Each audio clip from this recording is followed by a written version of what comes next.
METS Ignited is an industry-led, government-funded growth centre for the mining, equipment, technology and services sector. We're funded by the Department of Industry, Science, Energy and Resources, and the goal of the Industry Growth Centre initiative is to accelerate the commercialisation of innovation, to enhance skills and capabilities, and to grow exports of technology and services in areas where Australia has a proven competitive advantage. METS Ignited supports the sector by providing matched funding for collaborative projects with METS companies in the mining industry. We also deliver accelerators and masterclasses to enhance the commercial skills and capabilities in the sector. We also sponsor industry events such as this one to promote the various support programs and to bring the ecosystem together. The success of the Australian METS sector has created more highly skilled jobs and continues to expand and grow the economic contribution generated by Australia's leading technology sector. This includes building the future skills in areas such as data and analytics, robotics and automation, and engineering services. At METS Ignited, we recognise the important role that technology has played in our national strengths. Our focus is now on ensuring that world-leading innovation that enables these primary industries is productised and commercialised within our national economy. We must invest in our local capabilities to successfully support productisation and commercialisation of those innovations that have emerged from our world-leading resources sector. Many of those innovations are the result of years of sustained investment, often by the major producers. Now, with the backing and support of these industry leaders, we want to see our sector capitalise on this investment, converting those innovations into products and services and making them available to the wider market. Over the next hour or so, we'll be talking with a number of successful METS companies who have delivered on their commercial success. We're talking with their founders and their leadership teams on what it's taken for them to achieve the level of success they've delivered. We hope that you all get some value out of these lessons that companies have learned, finding their own way in the market. And hopefully you can apply some of these lessons to your own organisation, helping you scale and grow and build commercial success. I'd personally like to thank each of the presenters for making their time available and their willingness to share with the wider community some of the lessons they've learned. This includes some of the challenges they've faced and some of the lessons and mistakes they've made along the way. We hope that this is a useful session for everyone, and please join us at the METS Ignited virtual booth if you've got any other questions after this presentation. Thank you.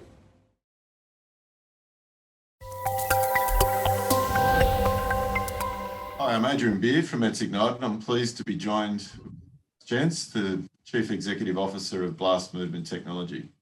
Jax joins us to share a bit about their company and to share some of the pathways to success and some advice or lessons learned they can share from building a successful business. Jax, if you could start by please introducing yourself and your company. Tell us a little bit about what you do. Thank you, Adrian. I think you introduced me already. I'm Jacques Janse, the CEO of Blast Movement Technologies, or otherwise just known as BMT.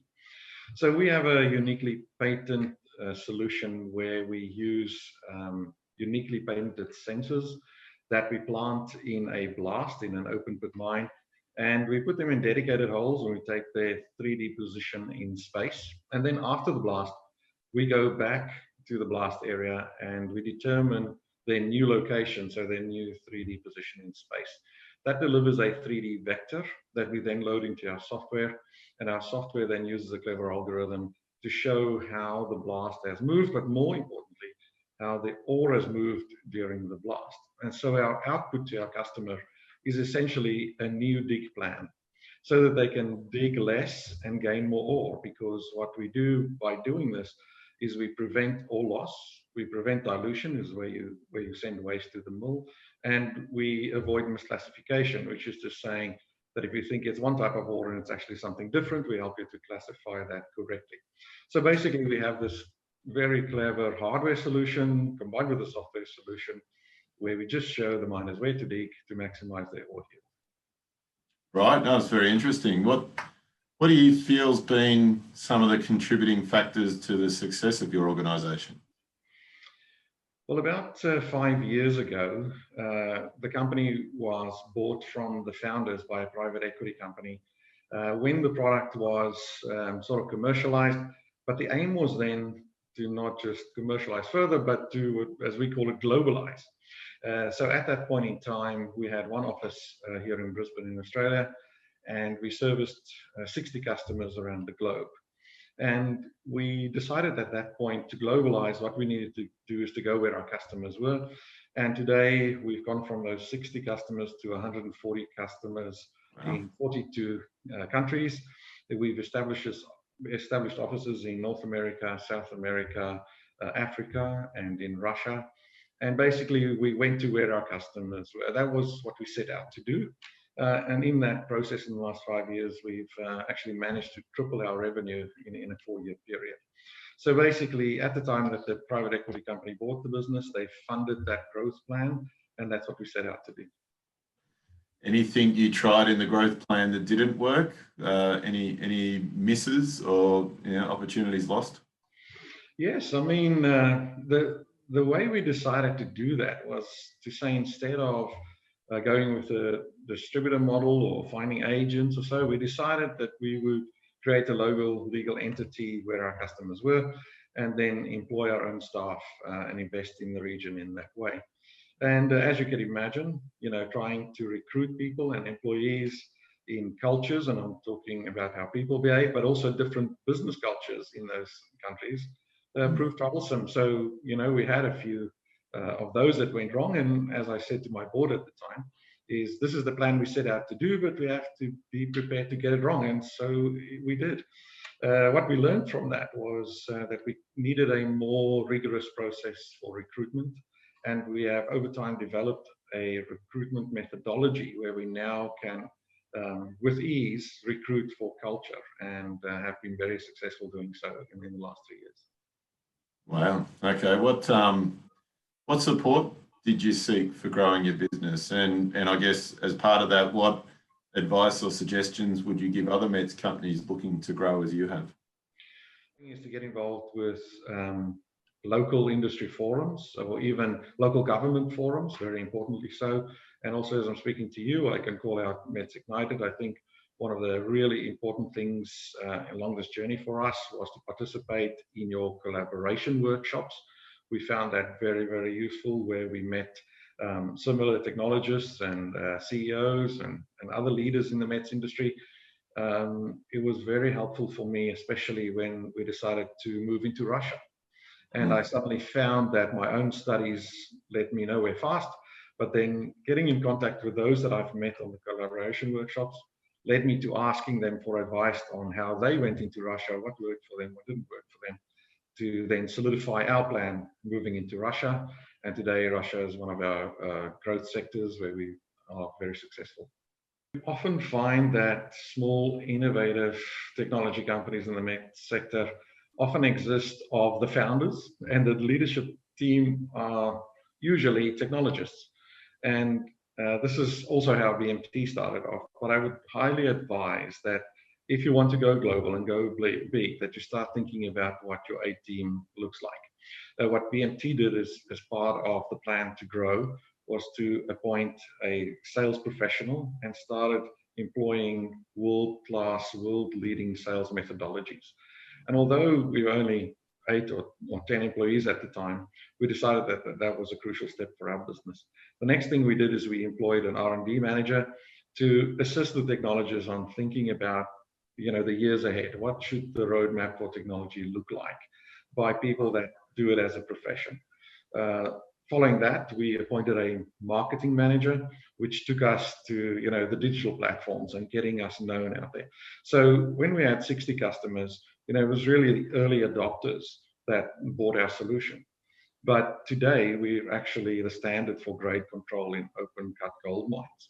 And we got there on this journey through our marketing journey. So it's important that those professionals are drawn into your business, and that you shape up your business with world-class processes and systems. Some other bit of advice is a crucial lesson I learned. I was sitting at a dinner next to an innovation lead for one of the big mining houses. And as we got chatting, I asked him, I said, so when you get up on the podium, you say, we love technology, we love to buy from innovators, yet you don't buy my product and my solution. So what's going on? Is there a mixed message here? And the answer he gave me was very, very useful, and that shaped our growth. Because his answer to me was, the moment that you can give me 24-hour support in the region where my mine is, in the language that my people speak, and build them in the currency they like to pay, that is the day that I will buy from you. So my advice for young and upcoming technology companies is to make the investment and to go where your customer is, and that you can be sure to support them in the way that they want to be supported. Fantastic. I guess finally, what's next for you in the business? What are the opportunities you see ahead? Well, in January of 2020, Hexagon Mining acquired BMT, and so we are now part of a 750-man operation globally. And what's happened with that specific acquisition is that BMT is now filling a space within the mining workflow from pit to plant in the mine, where Hexagon has now an unrivaled solution offering to the market. And we are very excited because to us it means that we can engage with our customer, not only for the traditional BMT solution, but also for a total encompassing solution where we can bring this ore yield and ore recovery increase to our customers throughout the process, from planning for a blast right through to delivering the ore to the stockpile or to the mill. And that's very, very exciting to us as we embark on this journey for integration and becoming part of this bigger family. Wow, so that sounds like exciting times ahead. Thanks for taking the time to share with us your experience and your growth. Hopefully this has been helpful to other METS companies looking to achieve the same growth ambition that you've realised, and I just appreciate you taking the time and sharing your experience.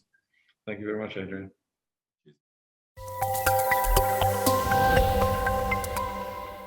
I'm now pleased to be joined by Matt Smith, Founder and Chief Executive Officer of MyPass Global. Matt will share a bit about the MyPass business, their pathway to success, and some of the lessons they've learned along the way. So to kick us off, Matt, could you please introduce yourself and your company and tell us a little bit about what you do?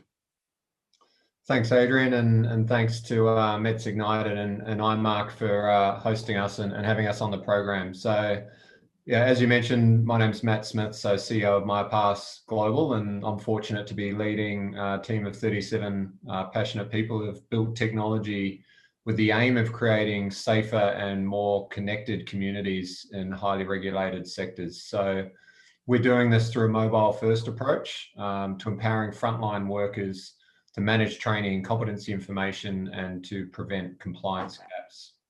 So our technology is centered around a digital work skills passport. And what MyPass is about is simplifying the compliance management process for asset owners, mining companies, employers, and sites. So for our business, this is really about two things: reducing the risk associated with workers on the front line and to be able to access real-time compliance data. Plus, from a cost perspective, reducing some of that back office burden that companies experience by having more streamlined processes to ensuring that you do get the right worker with the right skills on any site or facility.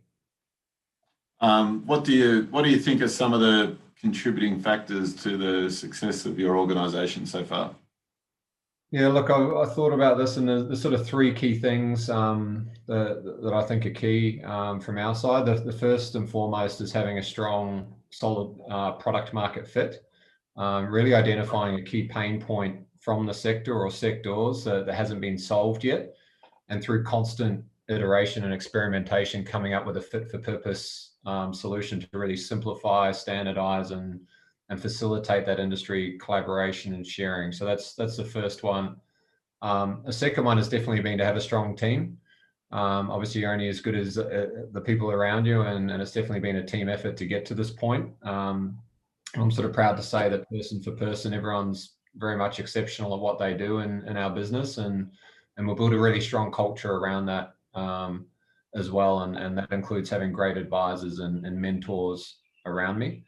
And then the third one is timing. We're just fortunate we're at the intersection of some key trends at the moment, including the move towards cloud-based systems and the acknowledgement that sort of the large traditional ERPs can't do everything. And things like industry collaboration, where organizations are increasingly looking outside their own sort of four walls to look for solutions and to standardize across industries. There's certainly a trend as well around transient workers and a gig economy. where workers are moving around more and more between organizations, around an increased focus on compliance and trust-based ecosystems as well, and that assurance piece. And then lastly, individuals wanting to have more ownership and control over their own data and being empowered in a way that they haven't been before. So those are some examples from a timing point of view. We're just fortunate that the problems we're solving at the intersection of those, and they're all coming together nicely. Yeah, right. How'd you approach, I guess, setting up the business for success? Yeah, it's an interesting one. Look, we've always wanted to be a very agile learning organization, and what we started off with from day one is a series of 9 hypotheses that we wanted to test or validate in order to make sure that we actually had that product market fit and actually we're solving a real problem.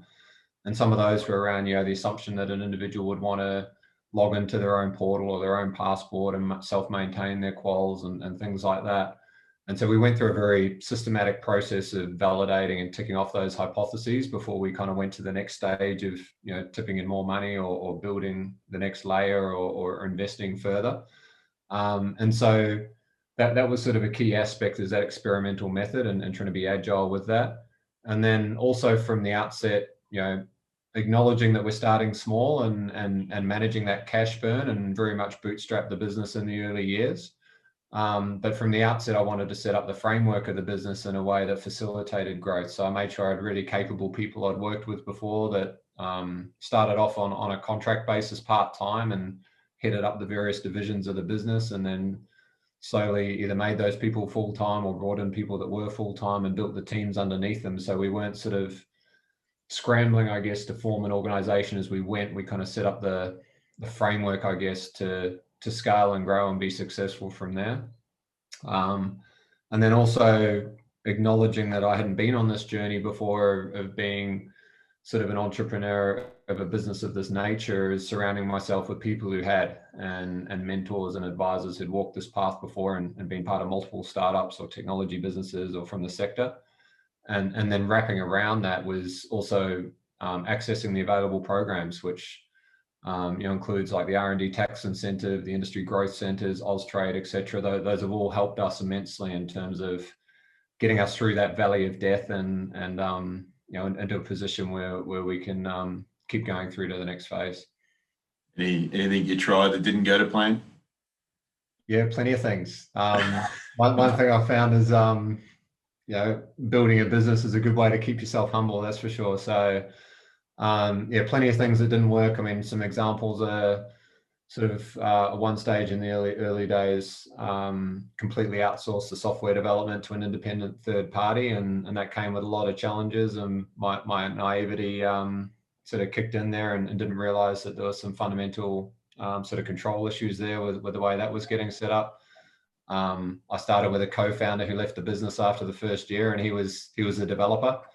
And I'm not a developer. So all of a sudden after year one, I was running a technology business without having built a line of code in my life. So that's what led to that first mistake of then outsourcing and trying to get that right.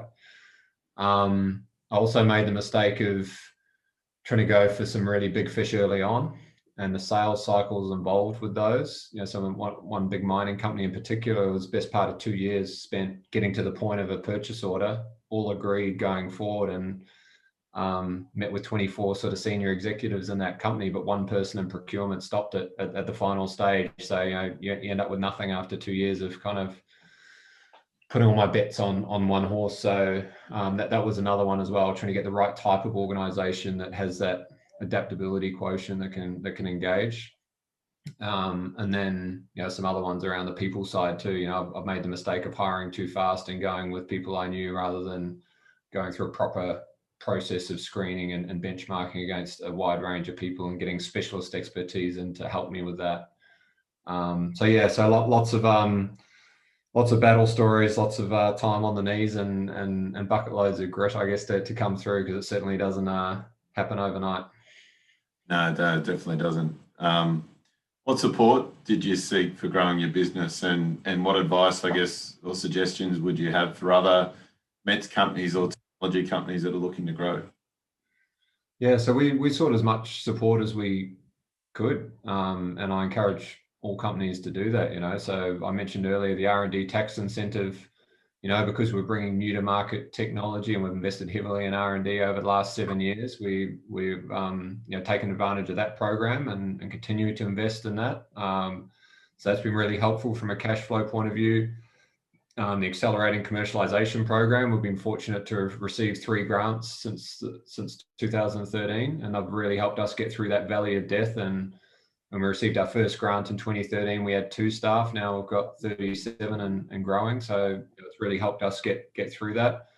We're actually in a grant program right now, our final one, which is targeting the overseas growth into the US, which has also been supported by the Austrade landing pad. So I spent 4 months with the family in the US last year, starting in San Francisco and also Houston, to take advantage of that program to enter a new market.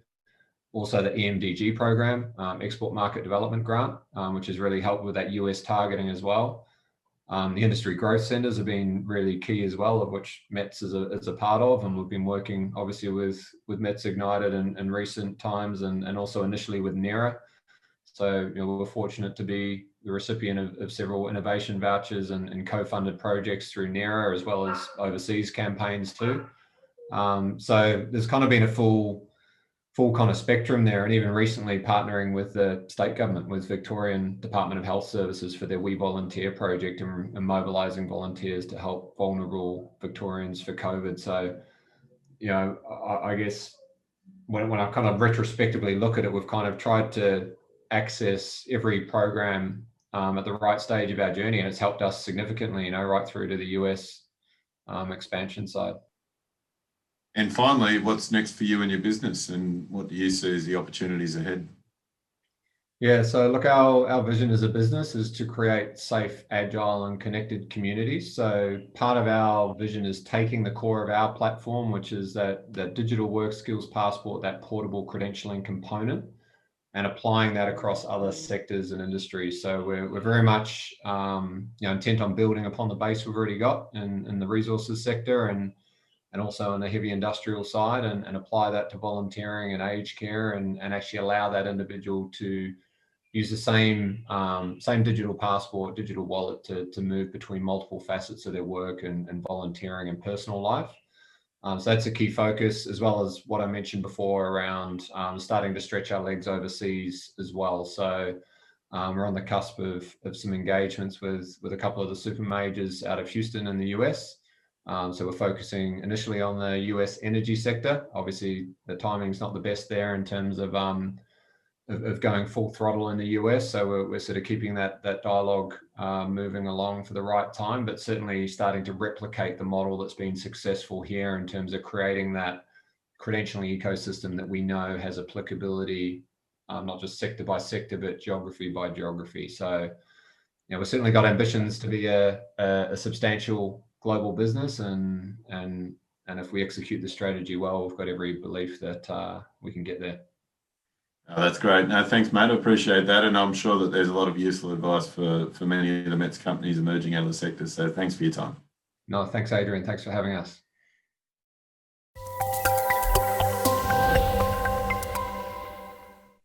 I'm now here with Jeff Sterling, the founder of Universal Field Robots. Jeff joins us to share his experience on growing the UFR business and to share what they've learned building a successful organisation. Jeff, would you be able to kick us off by introducing yourself and your company and tell us a little bit about what you do? Yes, Adrian. I'm Jeff Sterling. I'm an engineer that I've been working in the mining industry for probably 25 years. And I founded Universal Field Robots about 5 years ago to build outdoor robots, which are based on mass-produced construction machines, which we add autonomy packages over. What do you think some of the critical sort of success factors are that have, you know, contributed to the growth of your organisation? Look, I think that for us to be successful, it's about culture, and we've been trying to cultivate a culture. And there's probably 4 things that stand out in that are important. A preparedness to take risks is sort of buried there. It's probably at an individual level. It's trying something new that no one else is doing and being uncomfortable in that space. But at a team level, it's about pushing time frames and taking technical risk at some level while still having budgets and obligations to fulfill. And then probably a bias to action, which is testing business and technical ideas, which can be frustrating because things don't work, you back up. But we're always learning and accumulating some knowledge out of that, which we can take to the next problem. Not reinventing the wheel has been a big part of what we've been doing. We've been trying to use existing technology where possible. And there's a massive amount of research we've done, we've found. It's underutilized, and the challenge is how to take this existing knowledge and fashion it into some valuable products. And then the last one is probably blending budgets with engineering. Only a small part of our problems have been engineering and technical. A lot of it's been business, how to get a product out in the market that's actually customers will engage with. What product works, how to get product market fit, and then how to scale a product to build a business around it. So what was your approach, I guess, to setting up the business itself for success? Look, we started small. That's probably my sort of DNA, but we started small. We did it at a very low cost. A lot of weekends working in the garage, building excavators, to keep the costs down. But right at the start, it was knowing that we needed a strong technical capability. And again, with the cost basis, we hired a lot of, we hired one and more young, talented engineers. And I have to say, that was the philosophy we started off on. We've been really rewarded with that. And there's a tremendous amount of untapped talent out there, I feel, in Australia that's waiting for people to innovate around. We've had lots of opportunities to talk, and I think we've talk and demonstrate, and we've taken up every one of those that's come past virtually, except where we couldn't. And, for example, we demonstrated at the ICRA, the robotics conference, and that really kicked us off then. We made some good contacts, and we had our first customers, and, not long after that, an AC grant, which was also fundamentally important to getting us going. Anything that didn't work? What didn't go to plan? Oh, look, lots of things didn't go to plan. I think we've pivoted from pivots. So we started off doing avocado picking. I went and pitched at defense events. We went to Autonomous Warrior. Some of our first customers were in construction until the construction space faltered at that stage and the projects dried up. So there's a lot of perseverance around getting those things to work. And customers are really hard to wrangle. And I've probably learnt that the sales cycle from first talking to them to getting an order is probably 1 to 2 years. So there's a lot of testing, learning, applying for grants over weekends and early mornings and nights that don't actually go anywhere. So, we now know what works and what doesn't, but we obviously didn't at the start.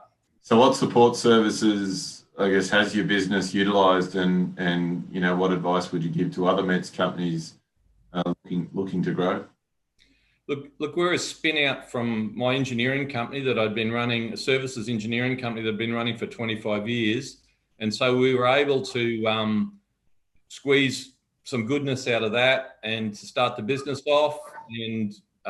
And we also were able to access the R&D tax incentive because we had some cash flow, and that's not going to be open to everybody. So I think the seed time for a project is the hardest for a lot of people to get through. We were then able to access an AC grant, which is also extremely challenging to get because you have to have customers on board that are committed to what you're doing, but you also can't have any sales because that excludes you from a grant. So the timing is really quite difficult to access that. We then took on work with Index, and we've been lucky enough to have our product then funded through sales and collaboration. So I highly recommend collaboration as an avenue for progressing a startup, because not just for the financial funding, but also the expertise and and also the learnings around what the customer really needs. It's the only intimate way to have your heads banged together for a few years to really align each other. Look, and now we're lucky enough, as you probably are aware, to have the METS Ignited grant for another project development, and that's a collaboration-based project. So that will push us really intimately together with another mining company into another product space. And we're already seeing a lot of opportunity to take that around the world. We're getting inquiries already from in other places, Africa and South America, to do things around that project. So we're really looking forward to that. What's next for you in the business? What are those opportunities that you see ahead? Look, in the short term, we've actually got what I would call a full order book. Not that it translates that way, but we've actually got probably enough work on at the moment at least in the next period to just to try and focus in on and execute well. And so our whole thing now is we've got a mining product. We're out competing with the likes of Caterpillar. So we've got to get a very hardened product out that people can abuse and knock around, and it still performs for them. So that's a challenge for us in the short term. Some of our customers now that are popping up are in South Africa and South America. So we've got to work out how to develop delivering capability to export and also support products and train people in other countries. But then the larger picture is scaling UFR to a bigger business. We've now multiple customers, and we've got a strategic plan to get to 1,000 units in the field within 5 years, which makes us a sort of serious business. And I've become a big fan of Crossing the Chasm, the book. So its formulaic sort of approach to it has shown that we're still out looking for probably the products that will really scale us to the next stage. But it's just another development stage, and I think we're a lot closer to really big things happening in the next period. It sounds like you've got great plans and great opportunities. So thanks for taking the time today. Thanks very much, Adrian, for the opportunity to talk. It's great.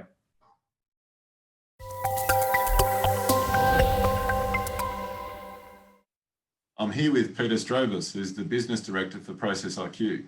Peter's here to share some of his experience in establishing a successful business and what they've learnt on their growth journey.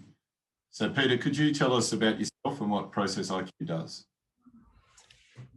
So I'm actually studied metallurgical engineering years ago, and very soon became very interested in optimization on mining plants, particular minerals processing. And so I've really been working in that field all my life. I came to Australia in around 2000, and by about 2011, I started Process IQ with my business partner, Daniel van der Spey. So we make a great team. I'm very interested in business development and finding technologies that's helping the mining industry being more productive. And Daniel is the technical director, and he's, I suppose, the guy that makes all these things come together and work in practice. What do you feel are the key factors behind the success of your organisation? Well, I think one of the main attributes that one should have to make a business successful is empathy with everybody around you, really, with your clients, with your employees, with people that are prospective employees, with your business partners, even with the government and the community out there. A business can't operate in isolation. You need interaction with a lot of different people. So you really need to put yourself in other people's shoes and understand where they're coming from.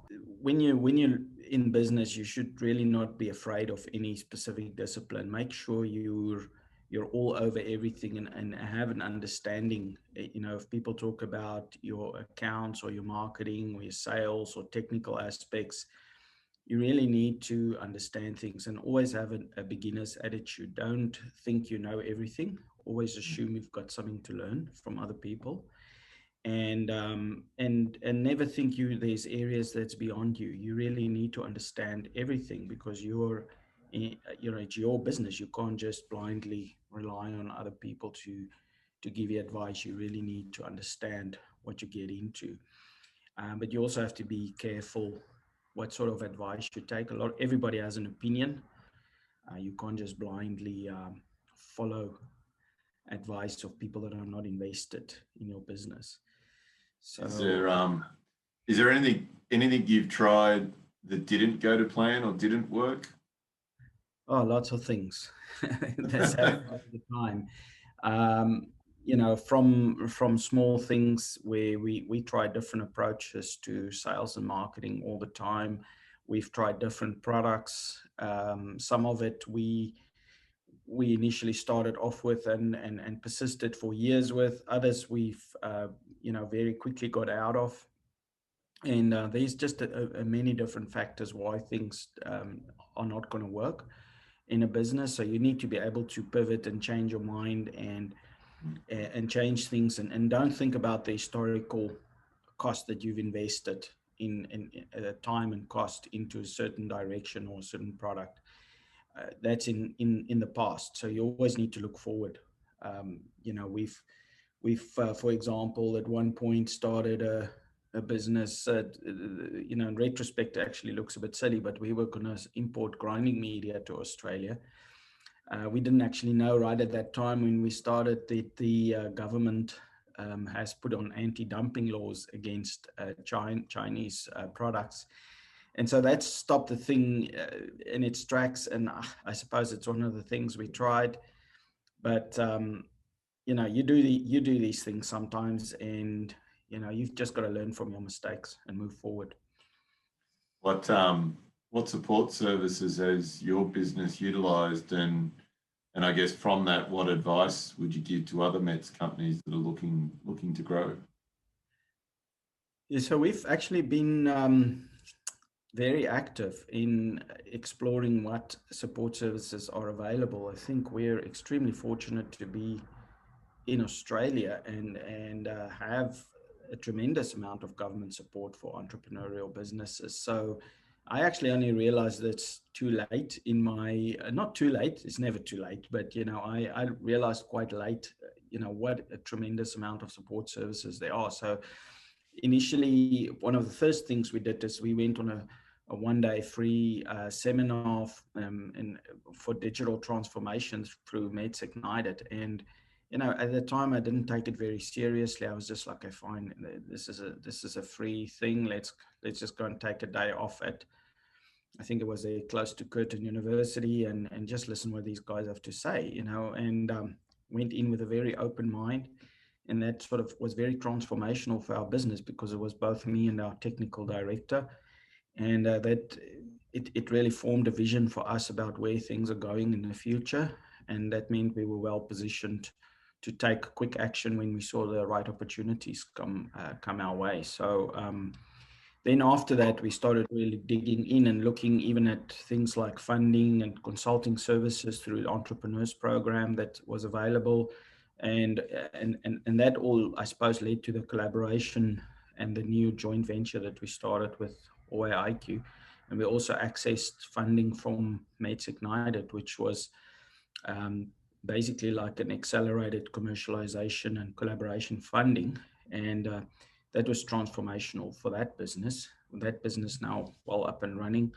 We've got many clients globally that we support through remote optimization services. And we also won the collaboration award at the last IMARC conference, which was really an amazing acknowledgement of what the whole team has achieved. And I think that whole collaboration theme was also transformational for us, is to really listen to what people are saying. Sometimes it's difficult to understand why they hammer on things like collaboration, you know, why is it such a big theme? But if you really immerse yourself in it, you'll quickly find that maybe you don't know everything, and maybe you can't take the whole cake, but you can make the cake a lot bigger if you collaborate with other people. I like that example of make the cake bigger, and that's certainly the experience of many of the METS companies. And the collaboration award is why part of the reason we're here today is to learn from your experience that's made you successful. So I guess finally, what's next for you in the business? Where are the opportunities that you see ahead of you? Look, we've got many opportunities, and I think our biggest challenge is really to filter out what are we not going to do, not so much what are we going to do. But we've just recently opened an office in Canada. Process IQ is registered there as a business in Canada. We opened an office in South Africa, and so we really focused on global expansion and penetrating other markets. And now with coronavirus, you do need local representation. Although we can do a lot from Australia as well. So we still think that the global market and optimization industry for mining services and mining optimization is in its infancy. It's really quite far behind other areas, and the main reason is because it's so difficult. It's difficult to mine raw materials out of the earth and eventually turning it into good products. And there's a lot of things that we're not measuring that should be measured, difficult things. There's optimization that can be done.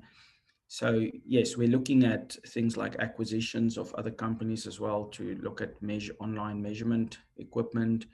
We are expanding the joint venture for helping to optimize various mines around the world, and that's a very important business, because making the mining industry more efficient is good for everybody.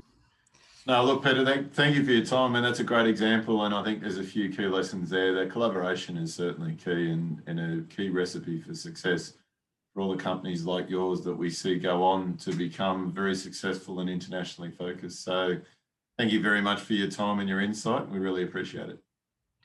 Thanks, Adrian. Appreciate it.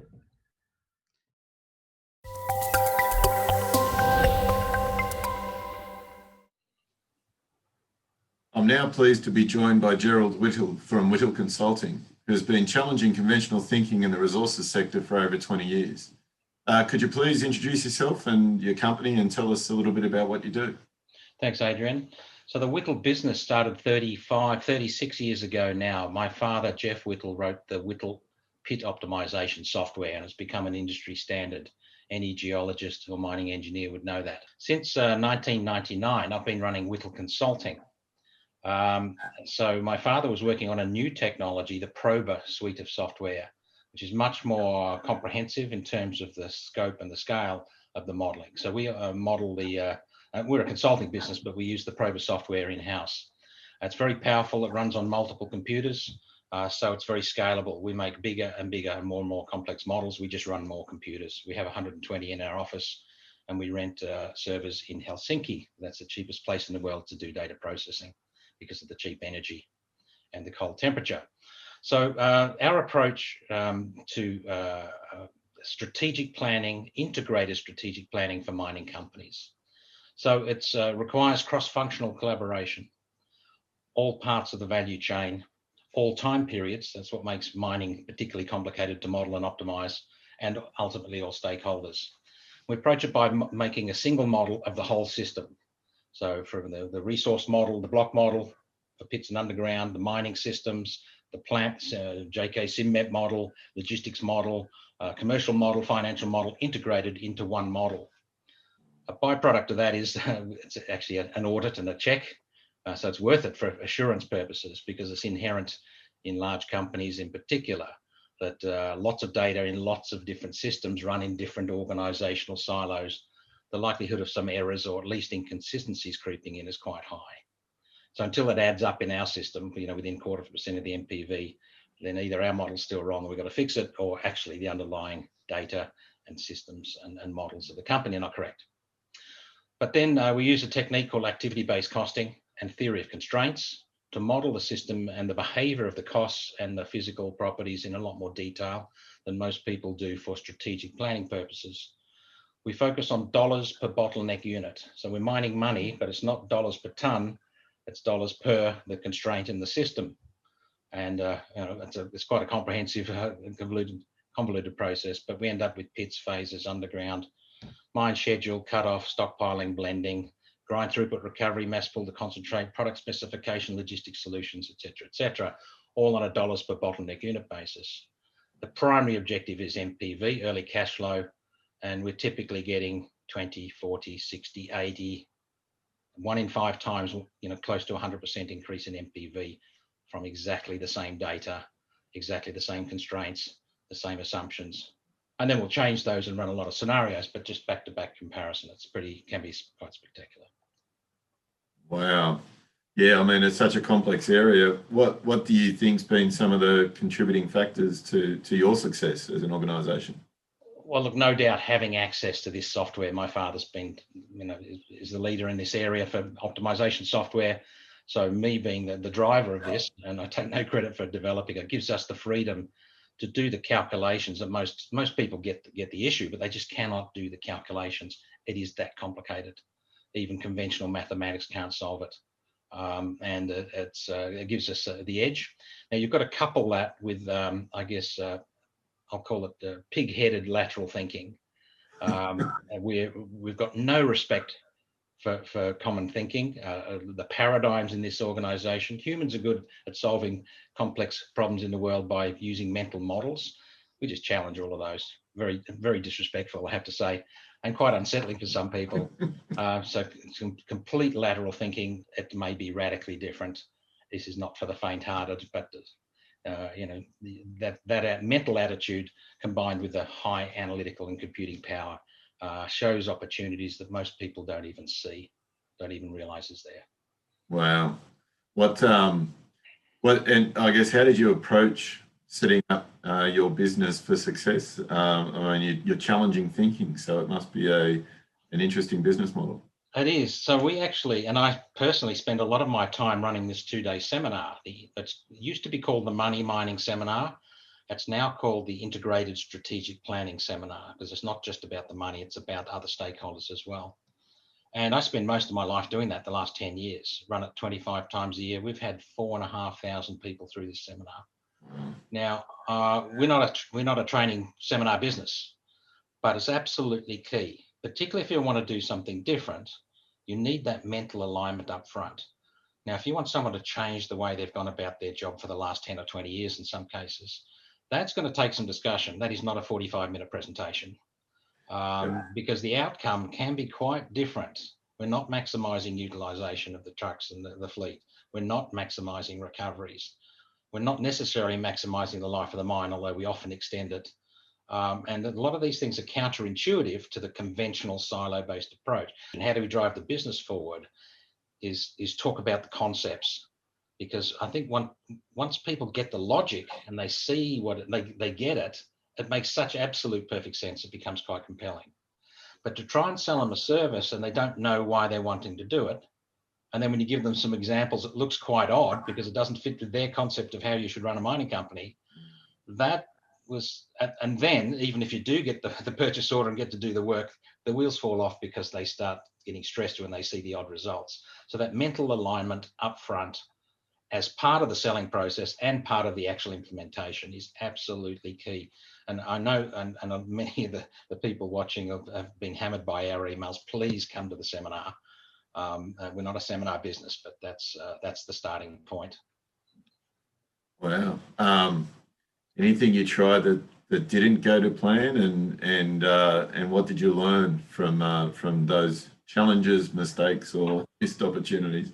I find going too hard too early in the process, trying to push people when they're not ready. And we certainly did that in the early years with great frustration. Oh, why can't people see this is so obviously the right thing to do?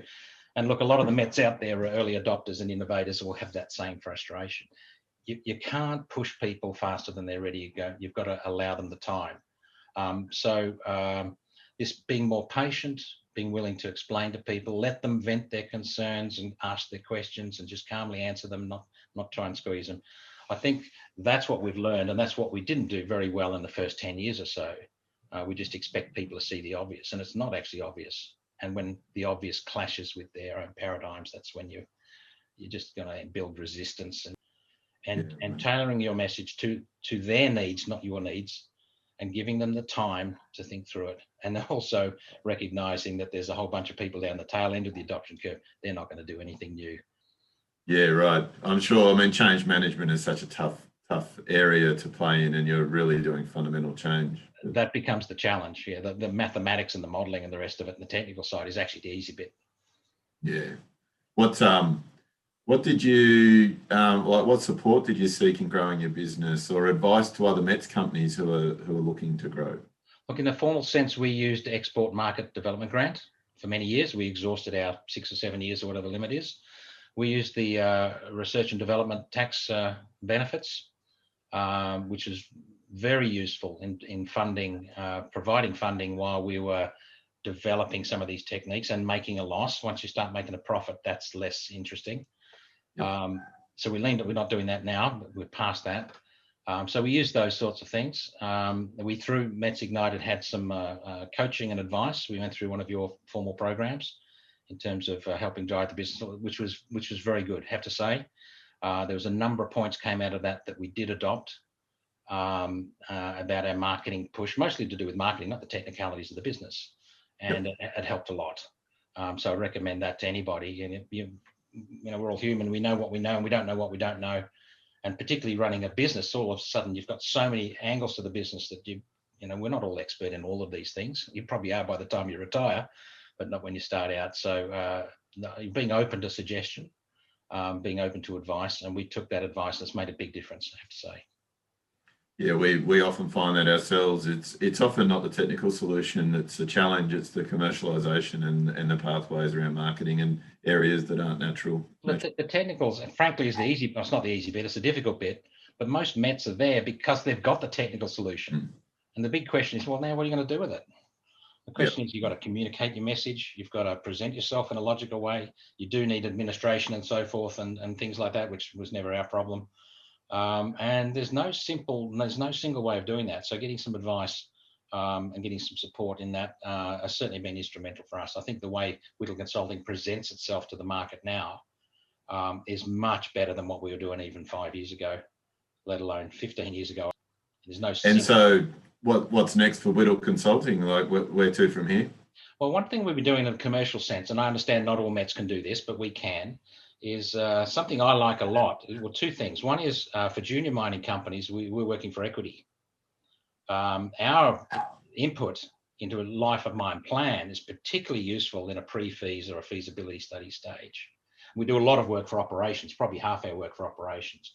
But those companies are in that spot where they haven't got money, they're trying to raise money. So to offer a comprehensive planning process, you know, which is not cheap, it's got to be paid for somehow. So we've done it 6 times now where we actually accept equity in the mining company. And I don't mean half cash, half equity. If you're in, you're in. And you need the freedom, which means you need other cash flow from your normal business to have the freedom to say, no, we'll go 100%. And that's been really nice because it's enabled some junior mining companies to engage us when they couldn't have otherwise done so. And it's much more exciting for us. I mean, I'm at heart an entrepreneur. And so being on the share register of a client is much more fun, much better relationship than just being a supplier providing a service. So I find that quite exciting. I mean, we work for very big companies as well, not on this basis, but I find that particularly exciting. Well, that's a boots and all approach. The second thing we're doing, and we've been doing this a bit half-heartedly, well, not half-heartedly, but sort of on and off over the last 2 or 3 years, is teaming up with certain technology providers. Now, not anybody, but when there's a technology out there that has a strategic implication, this is very interesting because we can help make the business case. And I put in there, we did some work with edge protection. We've done some work with intensive blasting, the resin process, recycling cyanide at the back of a CIL plant. And so they're all good. Renewable energy, we're doing a lot of work on now, electrification, automation, automated haul trucks. And these are all things that they're good in their own right, but they actually redefine the ore body. Now, the supplier of a technology for a better crushing, screening or comminution circuit, they're normally experts in their part of the system or whatever it is. And they can talk about what I call the first order benefit, which is a reduction in cost, an increase in throughput or an increase in recovery. But if it's of any substance, then you've got to re-optimize the pit, the phase, the underground, the schedule, the cutoff, et cetera, et cetera, et cetera. And most of these technologies, if you want a rule of thumb, the first order impact is only about half the benefit. They're understating the business case for the technologies they've got in many cases, because when you roll it through properly to the full implication of it, It's a lot bigger than even the supporter of the originator of the technology actually thought it was. Now, as a technology provider, you don't have access and you don't have the skills to do that. You can just imagine it might be something significant. But of course, that's our core business. So optimizing a life of mine plan under the same assumptions, and then inserting with this technology to see if it's relevant, and just as importantly, to see how you would use it, when you would use it, and to what extent, and when do you turn it off and when do you turn it back on, and the calibration of ore sorting and the intensive blasting. I mean, there's a whole range of powder factors. What's the right one? The answer is there isn't a right one. You change it from time to time for different rock types at different stages in the life of the mine. That's the sort of calcs we can have. Do and leverage a good technology, and not just a better tire or something like that. I mean, something that has, or better wheel nut, something that has a strategic implication. In other words, a technology that redefines the ore body. This gets interesting, and that we can help METS to project their business case, quantify it, and communicate it at a corporate level as to why this thing's good. You know, so the recovery's up 0.5% or the throughput's up 3%. What does that mean? And it's not a simple question, but of course, we can help answer that from a business point of view as to why that's a good thing. Wow, well, look, thank you, Gerald, for taking the time and sharing your experience with the industry. And I'm sure there's a lot of takeaways and lessons to be learned from your experience. So thank you for sharing. Okay, thank you for your time. I'd just like to take a moment to thank each of our contributors for this session. I hope you all gained some useful insights to the factors that contributed to the success of these companies. From Jax at BMT, I particularly like the comments around proximity to customers. The moment you give me 24-hour support in the country where my team is, in the language my team speaks, in the currency that we operate in, then you'll buy your solutions, I think was a real sort of key takeaway there. A common theme was the importance of the team. I think it was Jeff from Universal Field Robotics who commented that culture is key for success. Be prepared to take risks, understand timeframes, but be deliberate about your actions. Take actions to keep learning. And I think it was Peter from Process IQ talking about empathy with the client and with the employees were some of the key contributors to their success.